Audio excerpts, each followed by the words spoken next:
Судьбу рубля обсудим с директором Института актуальной экономики Никитой Исаевым. Сейчас есть несколько трендов, которые, на мой взгляд, будут влиять на снижение курса российского рубля. Первое.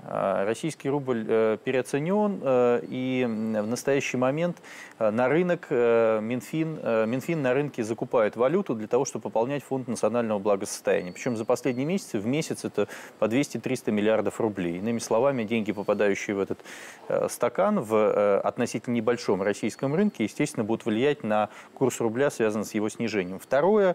Поменялся глава Федеральной резервной системы в Соединенных Штатах Америки, и удалось Трампу провести своего представителя, который выступает за укрепление курса американского доллара. Мы помним, недавно министр экономического развития России Максим Орешкин заявил о том, что за последний год доллар упал по отношению к евро на 20%, и это в том числе повлияло на соотношение доллара и рубля. Ну, соответственно, доллар сейчас начнет укрепляться, повысится ставка Федеральной резервной системы. Соответственно, мировые инвесторы будут переходить из высокорисковых стран, развивающих стран третьего мира, там, России, с которой определенным образом играют, переходить на вложения в стабильную экономику Соединенных Штатов Америки. Доллар начнет укрепляться, естественно, курс российского рубля по отношению к нему будет падать. Вот теперь, как экономисты, скажите, какой должна быть вот эта индексация для того, чтобы обычные люди, граждане, не почувствовали негативных эффектов, связанных с падением рубля? Индексация пенсий и других социальных выплат вы имеете в виду? В том числе зарплаты Ну, вы служащих. берете информацию, которую очень удобно Эльвира Сахибзадовна в декабре представляла, в тот момент, когда после урожая, собственно, скорректировались цены на основные продовольственные товары, ей удалось показать, в общем, достаточно стабильную корзину вот двух позиций, которые она обозначила: салат оливье и селедка под шубой.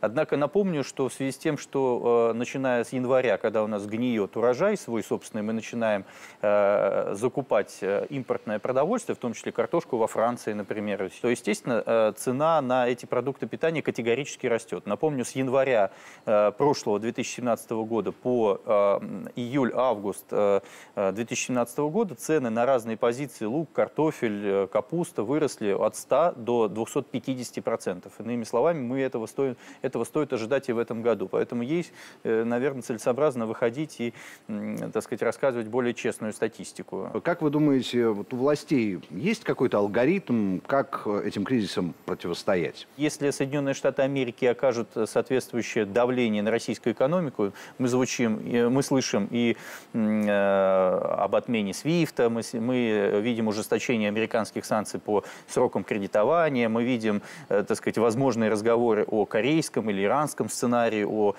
уменьшении объема закупки нефти, о торможении строительства Северного потока-2 и так далее, то этот кризис будет для России, может быть, весьма печальным. Поэтому я очень надеюсь, что у нас наши геополитические договоренности войдут в качественный формат. Я считаю, о чем я и говорил, рубль будет дешеветь, он исключительно переоценен, о чем я говорил сейчас, даже несмотря на достаточно высокую цену на нефть, ну, во всяком случае, с 27,7, который он был в минимуме в январе 2016 года. Я ожидаю, что в течение года мы можем выйти на 65-70 рублей за американский доллар. Спасибо вам огромное за такую подробную информацию.